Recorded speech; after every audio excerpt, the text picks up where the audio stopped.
उसको एक प्लेट के ऊपर जोड़ा गया, किससे? फिलेट वेल्ड से, और इसमें बोलता है कि इसका अल्टीमेट ट्विस्टिंग मोमेंट निकाल। पहले ये डायग्राम देखते हैं कि ये दिखता कैसा होगा। ठीक, डायग्राम जो इसका बना हुआ है क्वेश्चन के हिसाब से, उसका थोड़ा सा एग्जेगरेटेड व्यू यहाँ पर फोटो फॉर्म में मैं दिखाती हूँ। ठीक, ये वाला पार्ट कुछ ये इस टाइप का कनेक्शन। ठीक, ये प्लेट है, इस प्लेट में मान लो ये राउंड इतना बड़ा होता, एक सर्कुलर छोटा सा प्लेट हो, ऐसा करके इस साइड तक होता। तो आपको इसको कैसे जोड़ना है? ये चारों साइड आपने क्या किया, पूरा सर्कल में वेल्डिंग किया। आप सर्कल में होल बना के नहीं कर रहे, अगर आप उसकी पेरीफेरी में होल बना के करते तो वो तो आपका स्लॉट वेल्डिंग कहलाता, बट आप उसको एक के ऊपर एक रख के किनारे को क्या कर रहे हैं, चिपका। इस मैकेनिज्म को और ज्यादा अच्छे से समझेंगे कुछ इस टाइप से। ये एक प्लेट और ये एक सर्कुलर रिंग। ठीक, ये ऐसा करके हमने क्या किया, पूरा इसके चारों इस टाइप से वेल्डिंग किया। तो ये कौन सा वेल्डिंग कहलाएगा? Fillet weld. अगर मैं चारों ओर गड्ढा करती और गड्ढे को भरती तो ये क्या कहलाता? Slot weld. But slot weld में इसमें पकड़ता नहीं, क्योंकि आपको इसको स्लॉट बना के उसमें पेनिट्रेट कराना पड़ा, इस रिंग को स्लॉट करके इसमें डालना पड़ा। अभी हमने क्या किया, पूरा किनारे पे वेल्डिंग किया। तो ये कौन सा वेल्ड की बात कर रहा है? आपका फिलेट वेल्डिंग की बात कर रहा है। चल अब बनाते हैं इसका डायग्राम। ठीक, बनाएंगे इसका डायग्राम। बनाओ क्वेश्चन नंबर 20 का फिगर। ठीक, 20 में जो फोटो दिया हुआ था वो कुछ इस टाइप से, एक प्लेट है ऐसा, और इसके ऊपर इस टाइप से सर्कुलर प्लेट है। ठीक, सामने से ही ऐसा ही दिखेगा। अभी फिर से दिखाऊंगी मैं। ये 150 mm इसका डायामीटर, ये आपको इस टाइप से दिया।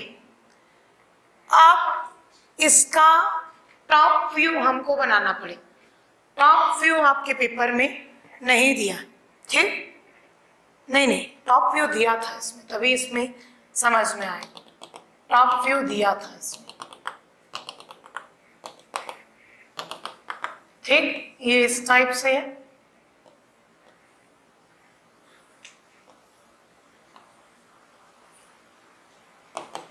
और ये पूरा यहाँ पर वेल्डिंग हुआ।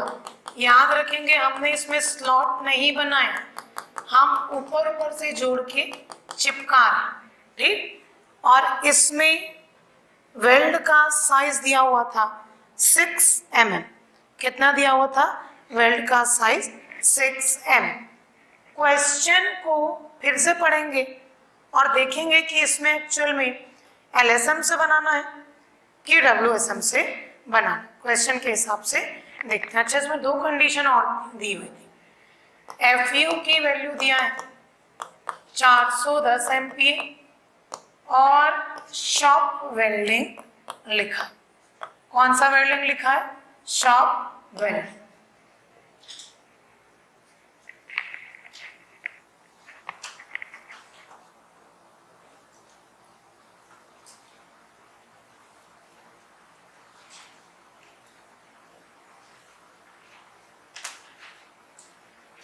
बना लिया डायग्राम सबने?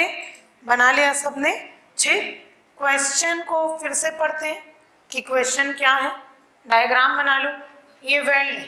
देखो मैं बार बार रिपीट कर रही हूँ कि ये स्लॉट नहीं बना। आप बिल्कुल इसको इमेजिन करो, आपको इमेजिन करने से ही समझ में आएगा। ये एक सर्कुलर प्लेट है, ये ऐसा करके सामने से आपको क्या दिखेगा? एक प्लेट, दूसरे प्लेट की थिकनेस, और यहाँ पर वेल्डिंग हुआ। जब टॉप से आप देखोगे तो इसके चारों ओर पूरा क्या रहेगा? वेल्ड रहेगा। वो वेल्ड की थिकनेस आपको दिखेगी। तो वही चीज ये वेल्ड की थिकनेस है, ये रिंग है, और ये क्या है? प्लेट है। अब इसमें क्वेश्चन को वापस पढ़ते हैं और देखते हैं कि ये LSM से बनेगा कि WSM से। क्वेश्चन में एक टर्म का जिक्र किया, दैट इज अल्टीमेट। किसकी बात किया? अल्टीमेट। अल्टीमेट का कंसेप्ट आता है लिमिट स्टेट मेथड, ये आरसीसी से आया हुआ कंसेप्ट, ठीक। लिमिट स्टेट मेथड में अल्टीमेट का कंसेप्ट आता है। वर्किंग स्ट्रेस मेथड अपने कंफर्ट जोन यानी यील्ड तक काम करता है। अगर इस क्वेश्चन में अल्टीमेट लिखा है और एफ यू की वैल्यू नहीं दिया, एफ यू की वैल्यू नहीं दिया, तब आप समझते कि एफ यू की वैल्यू अगर नहीं देगा तो हम कैसे बनाएंगे इसको। तब हम क्या फॉलो करते, WSM। कई बार अल्टीमेट लिख के वैल्यू ना देख के किसकी तरफ डायरेक्ट करता है, WSM की तरफ। आपको अल्टीमेट लिखा है बट इसके साथ एक डेटा और जरूरत है, FU का। FU अगर दिया है, अभी क्वेश्चन में दिया था, तो हम इसको किससे बनाएंगे, LSM से। बट अगर FU नहीं दिया होता तब फिर आपको किससे बनाना पड़ता है इसको, WSM से, क्योंकि FU की वैल्यू डिपेंड करती है कि आपने प्लेट क्या यूज किया, ठीक। तो अभी FU दिया है क्वेश्चन पे 410 MPa और आपका कैसा वेल्डिंग बोला है, शार्प वेल्डिंग बोला।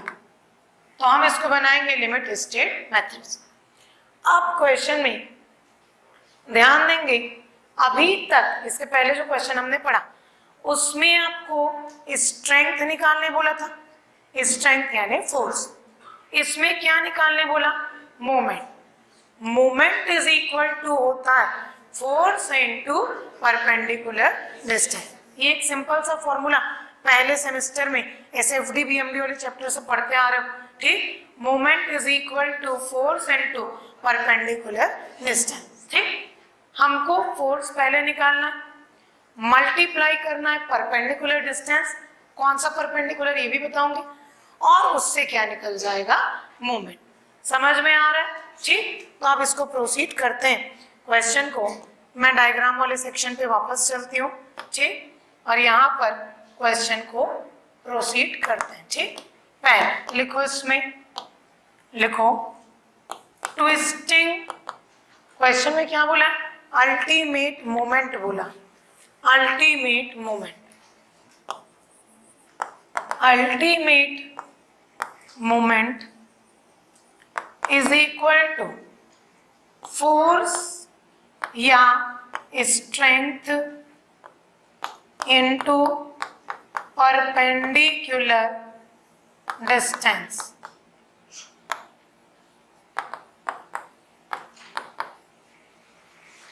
ठीक, परपेंडिकुलर डिस्टेंस। अब ये फोर्स, क्योंकि आपका इसमें कौन सा वेल्ड है, फिलेट वेल्ड, तो कौन सा फोर्स निकलेगा, शियर फोर्स। या कौन सा स्ट्रेंथ निकलेगा, शियर स्ट्रेंथ। तो ये आ जाएगा shear strength of fillet weld. और फॉर्मूला क्या होता है लिमिट स्टेट मेथड में, किससे बना रहे हैं हम इसको, LSM से। बोलो फॉर्मूला, बोलो, L effective into ER into FU into √3 gamma MA। और मेरे को ये बताओ, क्वेश्चन में बोला है शॉप वेल्डिंग, तो कितना आ जाएगा, गैमा MA 1.25। फील्ड वेल्डिंग होता तो 1.5, ठीक। तो रखेंगे यहाँ पर वैल्यू को। इसके पहले हमको लेंथ निकालना है, थ्रोट थिकनेस निकालना है। सबसे पहले यहाँ पर देखो L इफेक्टिव। मेरे को ये बताओ, क्वेश्चन में वेल्डिंग जो ये पूरे ऑल राउंड हुई है ऐसा करके, इफेक्टिव लेंथ कितना होगा, कितना होगा, कितना होगा, 2 पाई या पाई इंटू डी। क्यों, क्योंकि एक सर्किल का पेरीफेरी क्या होता है, उसकी लंबाई, ठीक। सर्कल को, अगर एक सर्कल को मैं तोड़ के कट करके सीधा कर दूं तो उसकी पेरीफेरी क्या बन जाएगी, उसकी लेंथ। तो ये पूरा इसका क्या हो जाएगा, इसको खोल देंगे तो सीधा हो जाए, और ये बन जाएगा इसका लेंथ। क्या होता है सर्कल का लेंथ, पाई इंटू डी या 2 पाई आर। तो ये हो जाएगा पाई इंटू डी, ठीक। अभी देखें, TR थ्रोट थिकनेस। आपको क्वेश्चन में वेल्ड का साइज दिया है 6 mm। कितना साइज दिया है वेल्ड का, 6 mm। तो मेरे को ये बताओ थ्रोट थिकनेस कितना होगा, कितना होगा। अगर कुछ नहीं दिया तो मैंने क्या बोला था के लेने के लिए 0.7, तो ये हो जाएगा 0.7 इंटू 6 दैट इज 4.2। सब्स्टिट्यूट करते हैं 4.2। FU कितना दिया 410 √3 और गामा ml कितना लेंगे 1.25। अब क्वेश्चन में एक चीज छूट रहा है डी, डायामीटर। क्या आएगा डायामीटर, क्या आएगा डायामीटर, क्या आएगा 150। ठीक, देखो अभी कई लोग को डाउट हो रहा होगा कि ये 150 तो रिंग का डायामीटर है, इसमें हमको ये वेल्ड को ऐड करना चाहिए। बिल्कुल करेक्ट डाउट है, ऐड करना चाहिए। आपके पास कैल्सी है पेपर में, नहीं, तो हम ब्रॉडर सेंस में काम करेंगे। ठीक, ब्रॉडर सेंस क्या होता है, ऐसे डेटा को लेना जो हमको कैलकुलेशन में थोड़ा इजी पड़े और लगभग सेम रिजल्ट। आप यहाँ पर अगर ये 150 प्लस ये कितना हो जाएगा, थ्रो इसका साइज कितना है 6 है, तो सॉरी ये 150 का आधा हो जाएगा 150/2 और 6, ये है इसका डायामीटर 150, ये हो जाएगा 6, इधर हो जाएगा 6। आप इसको 150 + 6 करके भी ले सकते थे, बट ब्रॉडर सेंस में ये बोलता है कि कौन से किस चीज के चारों ओर आपने वेल्डिंग की, तो आपने चारों ओर वेल्डिंग की थी इस रिंग की, तो डोमिनेंट कौन होगा, रिंग का डायामीटर होगा।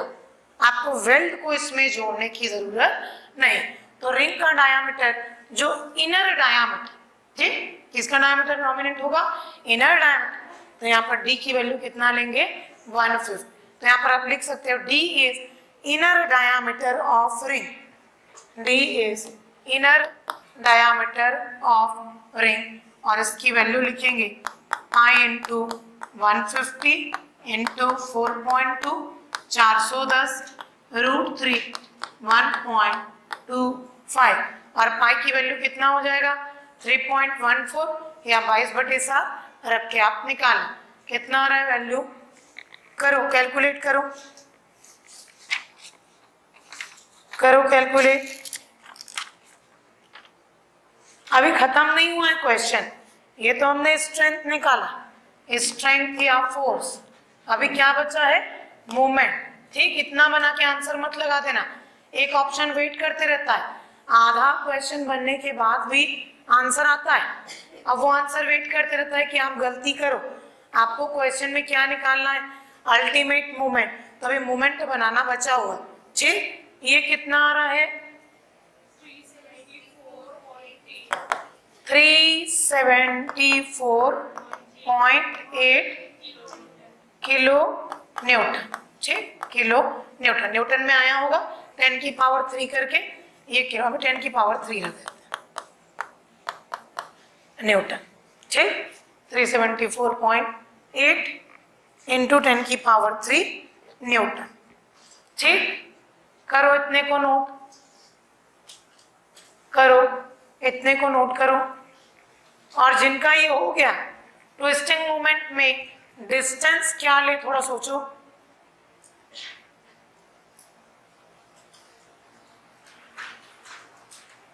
येलो शर्ट के पीछे तुम खड़े हो जाओ, तुमको बोल रही हूं खड़े हो तुम, क्या, ठीक, ये कितना हो गया 374.8 इंटू 10⁻³ न्यूटन, ये क्या निकल गया फोर्स।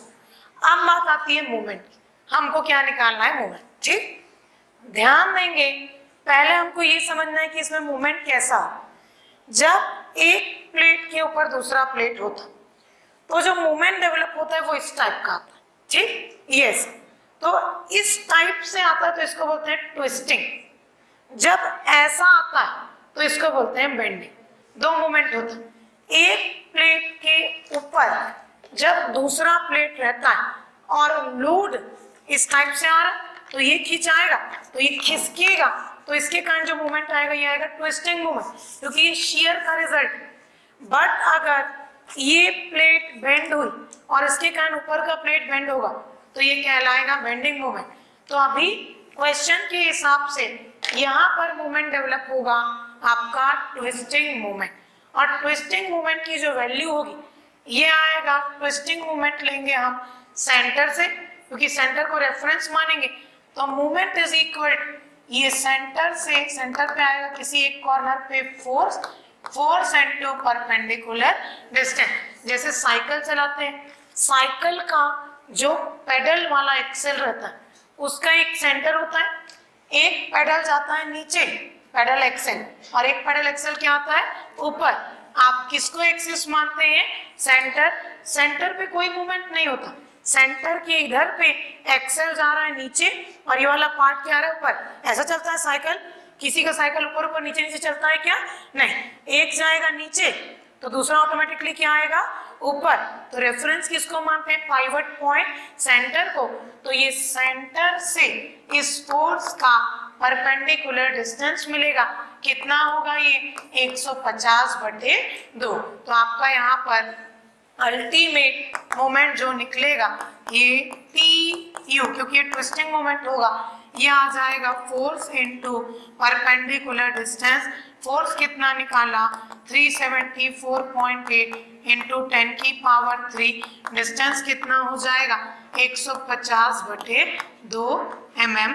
निकालो ये कितना हो जाएगा, कितना आएगा? न्यूटन mm में आएगा फोर्स का value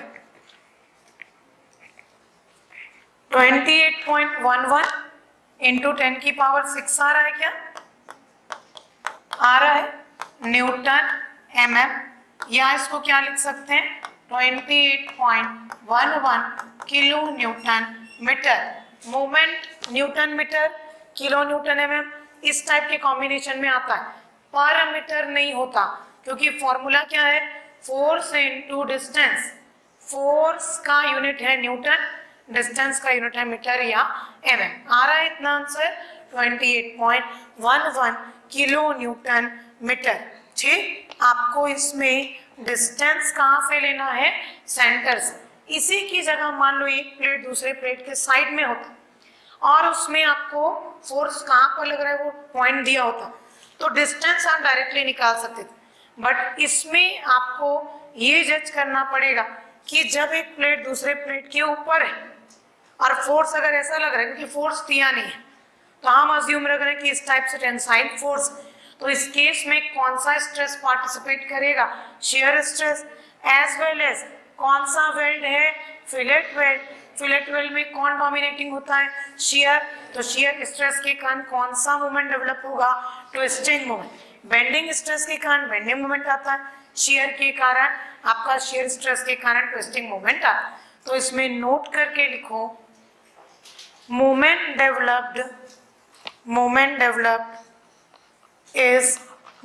developed is twisting moment. Moment developed is twisting moment. कौन सा moment होता है ये? Twisting moment. Moment developed is twisting moment.